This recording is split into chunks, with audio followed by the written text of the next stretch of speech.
So what we're going to be chit-chatting today about, guys, is the idea of a fighting rifle. I know that term kind of sounds corny, but I think there is some merit to basically looking at what a fighting rifle is. And guys, it's not so much more like, yes, there are some equipment do's and don'ts and the way you, but it's more so about the care and intention being put into setting up your rifle that and your understanding of it, I think, that turns it into a fighting rifle. Mm-hmm. So is there anything like about that you kind of want to be like, yeah, fighting rifle, go ahead?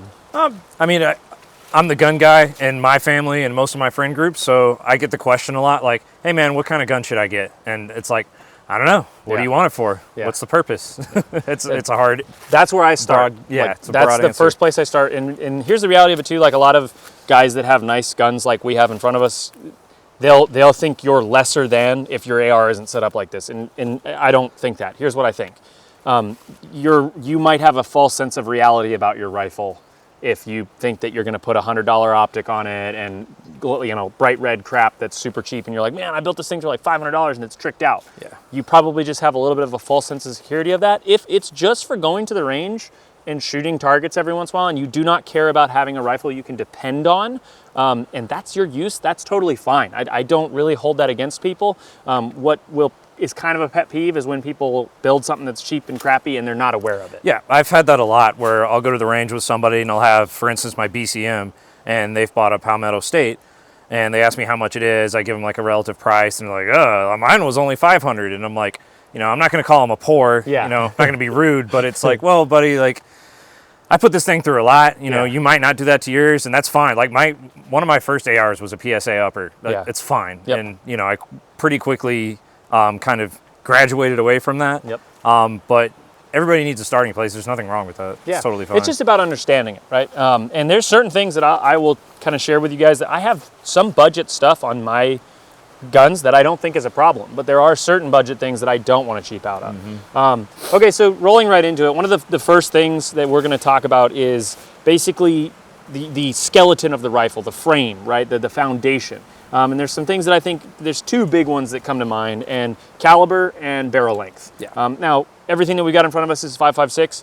I don't want to get lost in the caliber debate. If you want to run an AK, a different platform, a different caliber, just understand it, know what it's capable of. I don't think there's a best round out there. I think the round that is you understand and is going to get it's a tool for the job, basically. Yeah. There's a tool for the job. You know, it's kind of like a 6-cylinder versus a 4-cylinder versus this, you know, pros and cons, right? Mm-hmm. So we're not going to spend a bunch of time on that. All the rifles we have here are going to be 5.56, and most of what we're referencing today is going to be to a 5.56 fighting rifle, all right? Now, barrel length is one of those things that is very subjective and depends on what your purpose for the rifle is. So to give you an example of, you know, I have 3 pretty, I would call this a close, medium, and far setups. Is a simple way to think about it. And both of your rifles are, I would consider, kind of a jack of all trades. Kind of, yeah. You know, red dot type thing, which makes a lot of sense for Georgia. So one of the first things when you're looking at barrel length that you want to establish is like, what's the furthest I see? I think that's one of the easiest ways for people to kind of go, like, if you're out in, you know, Wyoming and you're constantly looking easily to find 800 meters and you're running, you know, a 7.5 inch 300 blackout, like, I'm not going to say you're wrong, but that, like, understand that that 300 blackout is not going to reach out to, you know, 800 meters and hit something. You're not, you know, you're going to want something that's a little bit more geared towards that. And your barrel length, your optic, and all that stuff can reflect it. So again, I know every time we do videos like this, someone's going to be like, he said he hates 300 blackout. No, it's nuanced. You got to know the limitations of it. Yes. And like 300 blackouts can be fantastic rifles, but there's areas where they're bad. There's areas where they're really, really good. It depends. Yeah. It depends, and the context does matter. So, you know, picking your barrel length, basically, here's as simple as I can break it down, guys. The shorter you go, the more muzzle velocity you're giving up, but the more mobility you're gaining, right?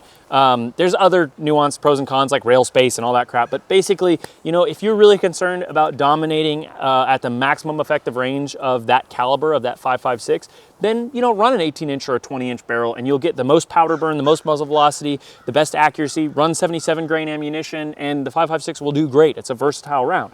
If that's not your concern and you're more concerned about, you know, loading up the family in the truck and being in a more of a close and you're going to break contact for anything, you know, then a 10.5, an 11.5, something shorter could be really, really good. You know what I mean? So barrel length, to kind of, you know, let you say what you want, but to me, it's just kind of like, does it make sense? You can get in all these dumb debates about 12.5 is the best barrel. There's no best barrel length, in my opinion. Yeah. There's just what makes sense for you. Yeah. I mean, I kind of ended up going with, ironically enough, 2 different 11.5s. The BCM's an 11.5. I love the length of it just for general purpose. I shoot them in competition. You know, it's my home defense rifle or whatever. And then I just really wanted a PWS, and I bought it's an 11.85 inch. So it's like, it's this weird. Special. Yeah, they're special like that. I just liked it. That's it. For the longest time in my head, I was just like, should I do 11.5 or 12.5? And eventually it was like, the rail section's the same. The barrel's going to stick out a little bit more. Like, who cares? Whatever. Yep. I'll just go with the shorter one. Yeah. That fits better with the rail space there. Yeah. So some of it comes down to aesthetics, the way you like it look. But guys, basically, just if you pick a 10.5, don't sit there and argue with people that, like, it's going to crush at 500 meters. You know, like, could you get a hit out to 500? Yeah, sure. But is it going to do as good as a guy with like a, you know, 14.5 with a dialed-in optic and 77 grain? No, and that's okay. It's like you're building your rifle. So yeah, when you're picking barrel length, just kind of understand it. Find something that works for you. Be wary of people telling you that this is the master race, this is the best barrel length, this is, you know, but also be wary of, like, don't take your 18-inch gun and, you know, try and set it up to be this, like, fast, easy, like, you'd probably be better off taking that barrel out, selling it, and then buying something like a 14.5 or something that fits that philosophy of use a little bit better. Yeah, and you know what people are going to say about that? What? Well, Marines cleared buildings. My granddad did it with an M1 so in World War II. It's like nuance is everything. It can be done, of course. It 100% can be done. Kids in Afghanistan who are 12 years old have probably killed SF dudes. Like, it can happen. It can be done. It's just, again, if we're talking about, you're asking an opinion, how do I build this thing to be optimal? That's what we're looking at. It doesn't mean like this setup right here. I could clear rooms with this if I really needed to. Would I be more comfortable doing it with my 10.5? Yeah, it would be a little bit better for me, but there could be a situation where I need to do it with this. So I usually tell people ARs are really good at doing one thing extraordinarily well or 2 things pretty well. If you're trying to make it do 2 opposite ends of the spectrum extremely well, you're probably compromising and making it a Kajungus rifle that has too much crap on it. You've selected a caliber, a barrel length. The only thing I'm going to say about building an AR, there's a couple places that I would really suggest spending the money. The barrel is one of those areas, okay? I have a myriad kind of different barrels here. I have a Palmetto State upper, I have a Roscoe barrel, and I have a Criterion barrel being, in my opinion, the nicest barrel. And barrels, you know, you can kind of choose. On a 10.5, am I as worried about having a super, super nice barrel? There's benefits to it. If you get a cheaper barrel, my experience has been, you know, it might shoot out a little bit quicker. They might find some ammunition that it really doesn't like, and it's like a 2 MOA gun. You know, some of those things. But some of that stuff might not matter if you're looking at running. Like the M4 is like a 3 MOA gun. with the ammo that you're shooting out of it. So sometimes people get lost in that, and I think it's a good area to spend the money, but if you absolutely are on a budget, and let's say it was between you buying like a mod light or getting a good barrel, I might lean towards getting the nicer flashlight and running a kind of mil-spec barrel for a while. Now, don't cheap out too much. You know, a Palmetto or, you know, a baseline arrow or Ballistic Advantage, those are solid. Don't go get some $50 barrel that is just going to be high odds of being a lemon. What are your thoughts on that? I would say one thing to avoid, especially if you're brand new to this, you're like, you know, where, what, how, what am I looking at? Be wary of like the mil-spec thing. Everybody's like, this is a mil-spec barrel. It's like, what does that mean exactly? Yeah. I mean, they're kind of, you know, just because it's mil-spec term. Yeah, because it's mil-spec does not mean it's good or doesn't even mean it's actually what the military uses. There's nothing that like determines mil-spec. Like they could be using, like people use that a lot to sell a crappy product. Yeah, it's a actual mil-spec is like what the military says, this is up to our specification, but that has been grossly overused. My definition is like if you see a bulk carrier group and someone's stripped it down and made it really light, that's not mil-spec anymore. So with a barrel, you know, some of these reputable companies like Palmetto State, like Arrow, are the odds of you in Palmetto State getting a lemon higher than like a BCM or a Daniel or a Criterion barrel? Yeah, the odds of you getting a lemon are a little bit higher, but they have good customer service. They can get you squared away, and that's something that, yes, you might shoot it out longer. So long story short, without getting super lost in all of it, if you can, spend the money on a good barrel. Get a Criterion that comes with a bolt that's head spaced. You won't regret it. It'll make the rifle shoot more accurately. It'll last longer, and it's worth the money. If you absolutely cannot do that, you know, it's not the end of the world to have a kind of base level barrel. But just don't go stupid cheap. Other internals, triggers are a really big one. People want to upgrade their trigger immediately. One thing I will say about triggers that I am personally very wary of, and I'll be interested to hear your thoughts on this, is I don't want any reduced springs. I don't want any springs that are not going, that could cause light strikes or going to cause issues. So Geisley, ALG, and like mil-spec, and maybe CMG, I think has some other ones that are not reduced. Maybe. But that's a big thing to me is like, the trigger might feel really good, but you might be giving up something for reliability because the springs are lighter and reduced. So mil-spec triggers are fine. I have a mil-spec trigger in this and I can split the gun really, really fast. I don't think it really limits me too much. What are your thoughts about triggers? If it's your first rifle, don't change the trigger. Don't waste your money on it. Learn the mil-spec trigger. Like you said, mil-spec triggers are great. And it's going to benefit you in the long term because, yeah, sure, it's a little bit harder of a pull. It's not as high speed as like I have a Geisley SDC in here. It's a fantastic trigger. I definitely do recommend it at some point, but spend the time on the mil-spec trigger. Understand the fundamentals and everything before you dump $250 on a Geisley. It's not going to limit you. It's just it's a margin of error thing where if you get the Geisley, you'll be like, wow, this is great. So again, if it was between a Geisley trigger and a mod light or a more expensive barrel, that trigger is going to take the back seat. Okay, so triggers. Is there anything else? Internals, you know, just again, if you're getting lower parts kits and things like that, don't lighten your bolt carrier up. Just get what I would consider the run-of-the-mill, an Arrow, a Ballistic Advantage. You know, something you don't have to spend an arm and a leg. Just get something that works. Are there any other components of like the internals of a rifle? Muzzle devices are a good. Don't cheap out on a muzzle device. Spend the $70. I mean, if you're going to cheap out, expect it to be just like a bird cage. Don't think you're going to go buy like a $60 tricked out and it's as good as a war comp. Like, no, it's not. Internal wise, guys, I don't think there's really anything on these rifles. Like your bolt carrier group is pretty simple, straightforward. You know, just don't lighten anything. Like your striker, thinking about Glocks, your firing pin doesn't need to be lighter. That's not a place to shave weight. You know, just some of these extra things that people make, it's just not worth it. Okay, so you know, keep that stuff. Mil-spec is the term, I guess. Not really, but keep it stock. Go for the basics. Yes. Don't do anything crazy. It's not a good place to spend your money. Yeah. Like again, the PWS I have, I love this rifle. It has a internal piston, so there's some different parts that are proprietary. And if this goes down, I can't just go to the store and buy like a regular bolt carrier group or whatever to throw in a gun like this. Yeah, stick with the basics. Are we more badass because we're doing this in the rain? Maybe. We're like, fuck it, I don't care. Okay, so whatever. We're going to keep rolling. The rifles get wet. And it sucks, but it is what it is. Yeah. Okay, so now we're going to talk. I have a couple different builds. We're going to talk about muzzle to butt, some things you really want to think about, philosophy of use for your rifle. So I am through and through pretty much a flash hider person. Okay, there's 3 types of muzzle devices that you're going to see, really 4 or 5 if you want to get into, but the main 3 ones are going to be flash hider, compensator, and muzzle brake, okay? Flash hider is literally just what it says. It hides flash, it reduces signature. So for a fighting rifle, I'm a big fan of it. They make combos like Surefire, you've got a war comp on there. Surefire does a good job of making a kind of a combo compensator slash signature reduction flash hider, I think is really good.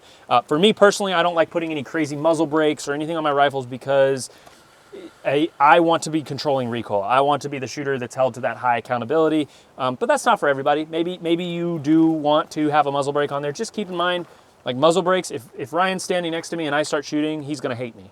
It pushes everything onto the side, and I don't have science behind it, but I think it makes the weapons report much louder. At least like next to you. You know what I mean? I don't know if I'm standing 80 meters off in the woods if it changes, but it's not putting the sound the direction that you're shooting. So for me, I'm pretty much exclusively going to be a flash hider guy. I don't mind the war comps. I think my 300 Blackout has one. I'm pretty much a flash hider person. I already mentioned, don't cheap out. If you're going to go cheap, just get something simple, right? These ASR muzzle flash hiders right here, they're like 60, 70 bucks. I think you can get them. Something like that. The Surefire's like 100 and something. You know, but if you want to go cheap, that can be something that you just do a placeholder and you buy a $30 bird cage, thread it on there, and you just like, okay, eventually I'm going to get a better muzzle device. Some of them matter how you put them on. These ASRs, one prong is longer, so I'm sure maybe there's like a way I'm supposed to. Generally, the ones that really matter are like your Surefires that are meant to be shimmed and timed perfectly, especially brakes and compensators, obviously, because you don't want to be compensating like up and down, or you want it to be the right way it's intended to. So, that makes me think of another good point. So I'm kind of stupid. So the second rifle I ever had, I don't have it anymore. It was a, I think it was an 8-inch 300 Blackout, and it was arrow lower, arrow upper, and I built the entire thing myself. Like from the parts kit, I set in the barrel, I did everything in a kitchen, and I never had issues with that rifle. I didn't shoot thousands and thousands of rounds of it because it was 300 Blackout. I never had any serious issues with it, but I never really fully trusted it, So pretty much ever since then, I've bought my guns factory, just at least a complete upper. I can change triggers and stuff. That's not too bad. But like you were saying, like the timing on the Surefires and stuff, I'd rather just pay somebody, 20, 30 bucks to do it right the first time than I don't have to. We like live and breathe this stuff. We're thinking about it all the time. So if I were to fix that war comp by myself, I'm going to constantly be up at night thinking, like, did I do that the right way? Is it wrong? Is it right? Is it throwing off my zero? And it's like, let's just take it to a gunsmith who I know is good, and he does it in about 2 minutes, and then I don't have to think about it. I think that's really valuable because it's good to know. It's good to at least be an end user and to know enough of when you're in too deep and you need to take it to somebody. And things that are going to matter versus like these ASRs. I shoot with them all the time. They're kind of just like a 3-prong flash hider. I'm just going to thread it on there, put about the right amount of torque for it, and I haven't had them back out on me. But with a war comp or something that's meant to be timed is a little bit more specific, I'm going to probably take that to someone or make sure I look up the specs, learn how to do it the proper way, right? Because some of that stuff really does matter. If you over-torque your muzzle device, you can mess up the crown of your rifle. If you under-torque it, it's constantly falling off. You could have a baffle strike on your can. So there's certain areas where I'll say, hey, it's better off to just take that to somebody if you don't feel comfortable with it. And we're going to talk about that with like optics and scopes because I think it's even more relevant when we talk about a optic that's easy, kind of just plug and play. Otherwise, muzzle devices, that's pretty much all there is with that. Rails, I'll kind of just be brief on this. If you're not worried about mounting a laser to it or really worried about your iron sight, 100% holding zero, you don't need to get anything extremely expensive or fancy. Like even this fixed front sight, this thing's moving. This laser is not going to hold zero out to 200 meters probably. For 50 to 100, I'll probably be fine with it. But I'm going to kind of separate these into 2 categories. So a budget rail might be like a Magpul plastic polymer one you drop in. It could be whatever. You just mainly want it to mount a light, and we're going to talk about lights, right after this. So if that's your rifle, you don't have night vision, you're not running lasers. Just having an inexpensive rail that mounts on there, good to go. But what you don't want to do is you don't want to go buy an inexpensive rail that looks like an expensive rail, because odds are they probably made that really thin, cheap, light, crappy, right? So go with something simple. Used is always an option. If you need your laser to hold zero, if you're somebody who's shooting night vision and doing all this, do not expect a cheap-ass rail to hold zero. So some of the inexpensive rails that I would kind of trust to do the job, Aero Precision, Ballistic Advantage, they make a rail. I mean, really, Aero is a good example of like a rail I would trust to do the job, and they might even hold 0 for lasers. I don't know.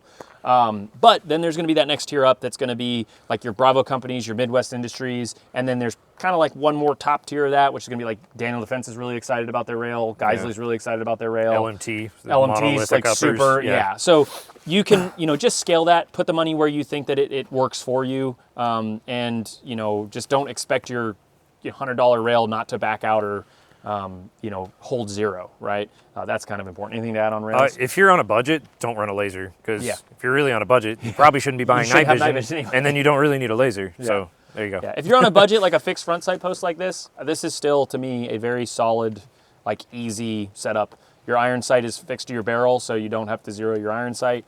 And the rail fits the accessories you need it to, and it's easy and accessible. That's something I did on this gun for the longest time. Is it obviously didn't have the A2, but I had the Daniel Defense fixed front sight, and then I had this flip up Magpul Pro here, and I loved that as the backup irons because it's less movement to get to your irons. Yeah, and then the front sight, it really doesn't bother me if it's there, if it's not. It really doesn't change that much for me. Especially if you're target focused. Yeah. Okay, so white lights. This is a pretty big topic and something that I think is very important. I'm not going to spend a whole bunch of time about mount it here or don't mount it here. There's things that as you get out and train with your gear, you're going to notice, hey, if I put my light here in my suppressor shadow, maybe I want to get a T-Rex Arms light bar, or maybe it's not that big of a deal because I shoot suppressed and unsuppressed. Again, there's tons of debates that can happen about this stuff. Find a spot where your light is accessible to you, it works, and it does what you need it to do. There's 2 things that I think a fighting rifle should have with a white light, and that is momentary and constant. Constant being the big key there. Lots of times we think about environments of we're at the range and we're peeking around cover and white light on, white light off. The reality is, there's a lot of situations, especially if you're like a rancher or you're worried about the end of the world or whatever, where you might be in no light situation with your white light, right? Meaning, so there's no ambient light, you can't really see where you're going, so you actually need that weapon light to like be on every once in a while to be like, I'm walking to there, right? Lots of times we train in low light where you can see with the light off, and so pressure pads are cool for that because you can be like on, off, whatever. So I think it's super important for every one of your fighting rifles to have 2 methods of actually pressure. I mean, honestly, you could just say you need a clicky cap, or you need a constant on, and pressure's kind of like if you want. Yeah, I've kind of gone more towards the dual, the dual click cap. This thing is wet. Yep. So I have this on both of these, but it's the Surefire, whatever they call it. It has the plug-in for the pressure pad, and then it has a constant on click button. That's what I'm running on this rifle too. Yeah, and the reason why I like that, well, for one, if you're using the mod light with this old Surefire dual pressure pad here, it dims it down. It dims it down a little bit because the wire configuration is, I guess, last gen or older or whatever. So it's definitely cool to use one of the, I guess it doesn't have to be the mod light. There's some other companies that make them. I don't know if any of Surefire's have the updated cables. With the new turbo, they might. They might, yeah. Do your research on that for sure. But point being, I like having the button here because wires and stuff, this is prone to failure, or if this just bumps out or something, I still have a way to actuate this light. So if my constant on was on the pressure pad and my pressure pad gets screwed up or my wire gets cut or turned off or whatever, I can still reach over here and turn on my light. Yeah, contingency, exactly. Yeah. A little backup. Okay, so white lights are one area too. I'll say like spend the money. If like this is pretty high up on my list of things to spend money on because if you're in a situation where you're using a rifle, lots of times it might, like odds are it could be in low light or no light situations. Yeah. And having that white light is so important. But then on top of that, like this is something that the average person probably isn't going to have on their rifle. So your equipment will outpace theirs. Yes. This has been paid the most like apparent to me in force on force and in doing like airsoft matches where we go to like the Iron Horse or Black Sight or whatever. When you hit someone in the face with a cloud or a mod light, it's like a completely different reaction that they're going to give you. So I just think it's so valuable. If you're going budget, the Streamlight HLX is a solid light. That's what's on this guy right here. Comes with a clicky cap and a pressure, and to me it does enough for a white light to be like what I would consider good. So my philosophy with this, since we're talking about fighting rifles, I would say the same thing with my carry pistol and all that stuff. White lights are mandatory because you can't shoot what you can't see. If you can't see it, you shouldn't be shooting it. So, and not only that, but it's like, it's a tiny piece of deployable concealment.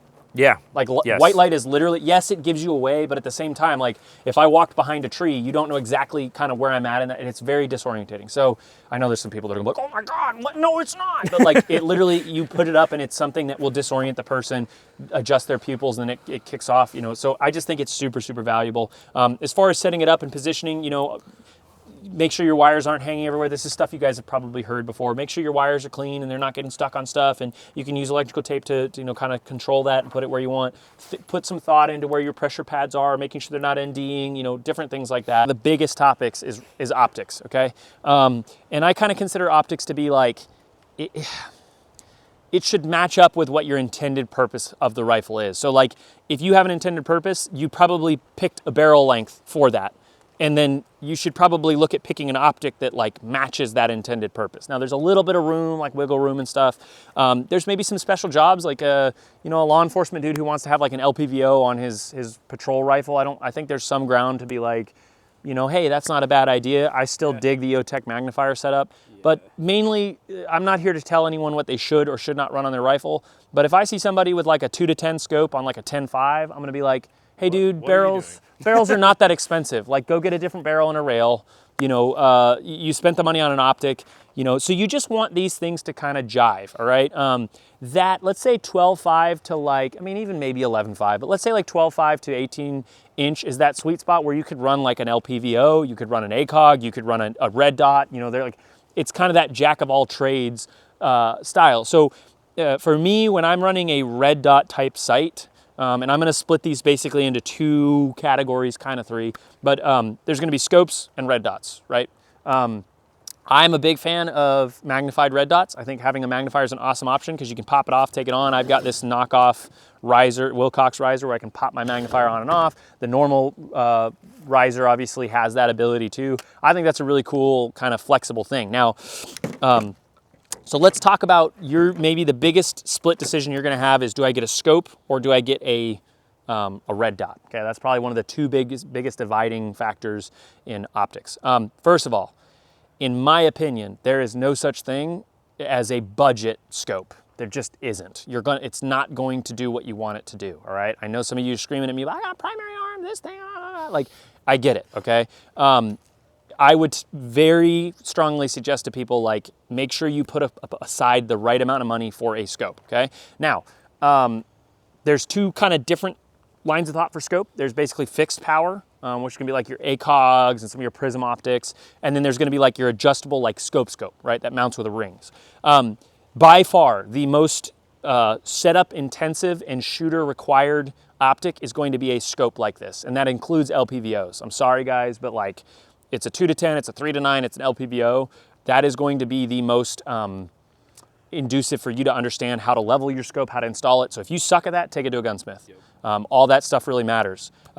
Witness marks on my scope rings. All of these scope rings have witness marks, so I can tell if my screws are backing out. I took a lot of time to set this up the right way, and I probably didn't even do it perfect, right? So torque specs, making sure this is good, making sure you understand the reticle that's in the scope that you use, whether it's fixed or not, right? You have a reticle that you need to understand. I see so many people put these type of optics on their rifles and have no clue what they're capable of, and I just look at them and be like, hey dude, you'd be better off with a dot. You'd just be better off with a dot. What are your thoughts on scopes that way? I agree. That's not something I have a ton of experience in. I've just been doing red dots for the longest.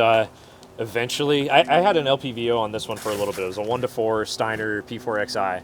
And yeah, I definitely didn't set it up totally right. You know, it worked for, 0 to 100 yards, which is really all I ever shot. I think maybe I shot it like 200 yards. They kind of just turn into like heavy red dots for people. Yeah, and eventually I was just like, you know what? For one, it's only 4 power, and I had this giant scope on it, so that's kind of dumb.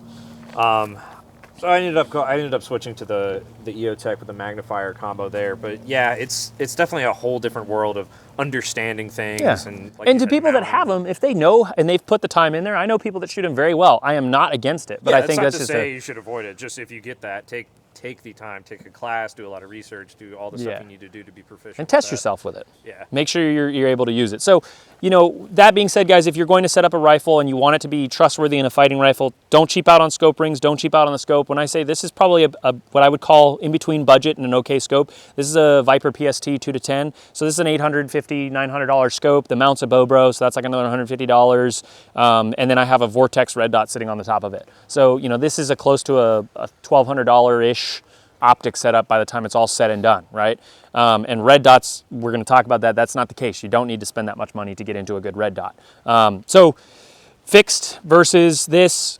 This has parallax adjustment. Just know the equipment. I'm not going to get lost. We have a video on it. ACOGs are stupid simple. You can slap an ACOG on top of Picatinny rail. You should torque it, but you don't even need to torque it. You can just, Picatinny rails are one of the few things that you can kind of just clamp the shit on there, and you're not going to over torque it.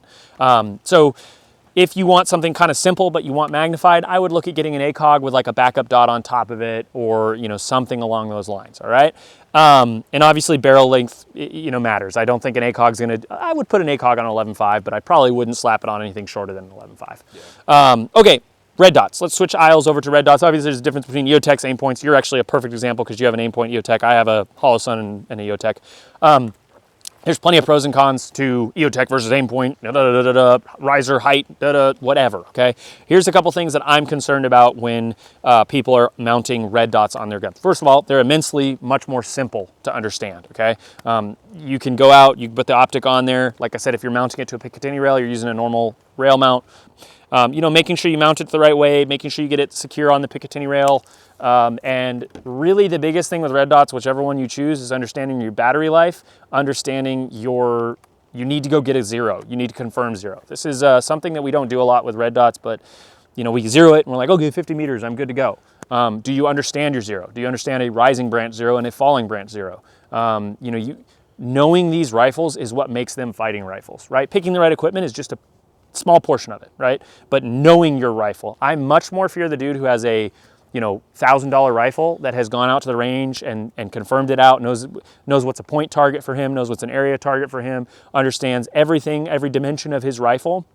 I'm much more concerned about that guy than I am the guy that has a, you know, $4,000 rifle, but he's only been to the range every once in a while. He's got a 25 meter zero, but he doesn't know what it does past that distance, right? So again, this is much more about the mentality of being squared away with it. So red dots are simple. I mean, get a zero, understand the zero.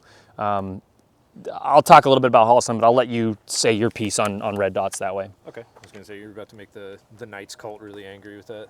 Oh yeah, about the $4,000. Yeah. I mean, look, anytime you spend money on it, like if you spend money on it and you know how to use it, like look, I have each of these rifles that is mine, like I put money into shooting. So there is nothing wrong with having a really, really nice rifle. Absolutely. There's nothing wrong with that. What to me is those people that have those nice rifles will look down at the people that can maybe only afford the Palmetto State or whatever. But if that dude's slaying with that rifle and he outshoots you, I don't care that your rifle's $4,000, right? Doesn't matter. I don't care. It's, to me, they're tools, and you can get nicer or, you know, put money where you want to put it.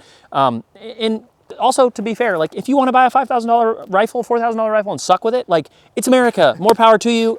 I really, like, as long as you're clear about that intention, I'm probably not going to care that much. There's plenty of people that have really nice rifles and suck with them. Yeah, so it's okay. None of this is us trying to be like, you suck or this people suck. Like, just be honest with yourself. If you have that nice rifle and you suck with it, be like, yeah, but I just like the way it looks.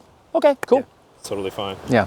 Like, there's somebody that says this, aesthetics, the looks, they're not at the top of the list, but they're still on the list. Yeah. So, yeah. Knights rifles are fucking cool. Yeah, like, I'll admit, they look absolutely fucking cool. So I wanted to touch on, if you do choose to pick a red dot over an LPVO scope or whatever, also don't think you're all of a sudden limited to like 50 yards and in. Yeah. There's a lot of people that slay with red dots at 300 yards. Mm-hmm. You can look up videos of Travis Haley just slaying targets with a red dot. Sometimes it's easier for people. Like sometimes scopes give too much information, and like just looking at a human silhouette at 300 is easier with a dot. And that's kind of where I'm at. So I had this rifle first before, well, that's not true. I had this rifle second. Optics wise, I had this T2 first before I got the EOTech. I learned to shoot rifle on red dots. I really, really like red dots. I actually did have an EOTech a long time ago. It was a 512, and I didn't care for it too much because every time I would look down the box my eyes would just be distracted by the reticle and the donut of death and everything. And I found it much harder to target focus. And this is just kind of like a personal thing. I'm not saying they suck. So my go-to was always just a simple red dot. I shot a Trijicon MRO for a while. Those are pretty good. I would kind of put those like in an intermediate area. Probably one of the better, like, kind of budget, but not budget optics. Yeah, they're definitely tanks. They run well. The thing that sucks is when you go to change your battery, there's a good chance you're going to start pulling off all the little teeth that connect the battery in it. So I changed the battery on that thing once, like destroyed some of the teeth, and then I immediately sold it and bought a T2. The T2. Shout out to the guy that has that MRO now. Somebody from eBay. Yeah. Probably not using it anyway. Nah. It was his first red dot, so it's like perfect. He'll figure it out. About it. Yeah, it still worked. So yeah, I ended up with the T2. The aim points are great. Again, if you're on that budget thing, don't spend $700 on a T2. It's not going to be worth it for you. It's a great optic though. You can do a lot with a red dot. Yep. This particular one, I have this on the Unity mount. I literally just wanted to try this. This is a very light rifle. PWS does all these super cool high-speed lightning cuts and everything, so it's very light, and it's good to kind of do the CQB stuff because your arms like hardly ever get tired, and got that heads up position and all that. Shooting that at a great distance definitely sucks. That's at like what, 2.26, I think? Yeah, 2.25, 2.6, yeah, something like that. Like 2.25 inches height over bore on that. They look sexy, they're cool, and they are great. I've shot a lot of competition with this, and it's freaking awesome for that. Yeah. Because most competitions I've done with rifle, I mean, you might shoot you maybe will shoot 100 yards shot, and that's still like really I mean, that was the intention when they made these risers. Everyone forgets this. It's like the intention of that riser was for closer engagements, and right? It's awesome for so that. Pros and cons, right? You are giving up a little bit of cheek weld, and red dots still have a little bit of parallax. EOTechs, I think, take the cake for the least amount of parallax. But it's not to say like, I get this all the time. We're like, you said that there's parallax in it, and it's like, hey dude, I never said you can't shoot it or you can't do it. It's just that there's a lot of people that they see someone doing something and there's no context or information behind it, and so they slap it on there and they don't understand the pros and the cons of what they're doing. I'm going to beat that to death. You're going to hear me say pros and cons, pros and cons, pros and cons, because every one of these setups, guess what? Every one of these setups has different pros and cons. There's not one where I'm like, this is the God rifle. Set it up like this and you will slay everything. The last thing you want to do is watch a video of us nerds on the internet. And it's like, oh, well, he had this badass Unity, or you watch like some super cool guys, on Instagram. And you just buy it because of that. Don't do that. Understand what you're getting into before you buy it. So anyways, then I decided, well, if I'm going to like be shooting a lot, and especially teaching classes because everybody runs EOTech, I need to understand how to use an EOTech because I hated it. Everybody else loves it. I have to be the problem, right? I mean, I know I was. But so I've been shooting this one for a good bit. This is the EXPS, so it's 193 height. Or is it lower thirds. Lower third co-witness. It took like 2 seconds for me to adjust my head position that I'm used to with my T2 from this to this. Didn't take long at all. Not a big deal. So far, I really like it though. Now that I'm like actually shooting it. When I had that 512 back in the day, I didn't really know how to shoot. Yeah, I didn't really like. I mean, if I'm going to get an EOTech, it's going to be an XPS. It's just going to be. I like them the lower third. The absolute co-witness ones, you have to kind of get a riser. I do think if you're going to run Unity's EOTech riser, that the XPS does great on that because it's a co-witness absolute, probably, and so it puts it right at about 2. I think the sweet spot for quote unquote heads up posture and all that stuff is 193. 2 is like solid to me. I could run one of those. I think I ran an EXPS for a while on top of a that Unity riser, and that was like 225. It's not bad. It's not impossible to shoot at, but it just was like, now I'm touching down here with my cheek rather than a little bit. So 193, 2 inches for me tends to work. I've got a long neck. Again, guys, it's all personal preference. A lot of this stuff, you just have to understand the pros and cons, right? Everyone freaked out when I said, oh, I like this 2 to 10 because I have parallax adjustment. Everyone's like, I have no problem shooting targets out to that distance. It's like, okay, but have you grouped that on, in this and gone through these parameters? So it's okay, whatever you choose to run. All we're trying to do is just point out to you like, hey, 11.5 is a good barrel length, but hopefully you understand that that's going to be, better at closer, that 300 and in engagement distance is where that thing's going to crush and do well and be mobile and be light, right? And there's some people that would look at this setup, right, and this 14.5 and go, oh, that's not enough barrel for if you want to shoot 77 grain. Well, really, this was just meant to be a jack of all trades rifle. I don't even really run the bipod unless I'm shooting groups out to distance to see what it's capable of. I'm going to pop that bipod off, and this is going to be a recce rifle, right? A jack of all trades, more of a scoped. But between the two of these, right, this one is obviously more geared towards closer stuff, and this one is more geared towards farther stuff. Can either of these kind of do each other's job? Yeah, but if I'm walking into structure and someone's like, hey, there's a guy in there who wants to kill you. Do you want to take this one or do you want to take this one? I'm gonna be like, give me the one with the EOTech, right? But that's not, again, you want to build out rifles that you can't perfectly know when we're going to use these. This all comes back down to what is your philosophy of use? What is your thought? It doesn't have to be something that, you don't have to be a soldier. It doesn't have to be something that's happening right freaking now. Okay, we all have contingency plans in our life. We have life insurance and, health insurance and all this stuff. These to me can be built as a form of insurance, okay? And so whatever that situation that is you're thinking of and putting this rifle together, guess what? It's your right as an American to own these firearms. Whether people like it or not, it is. And so you deciding, hey, what am I building this out for? How am I wanting to utilize this this setup and my environment and what goes on, right?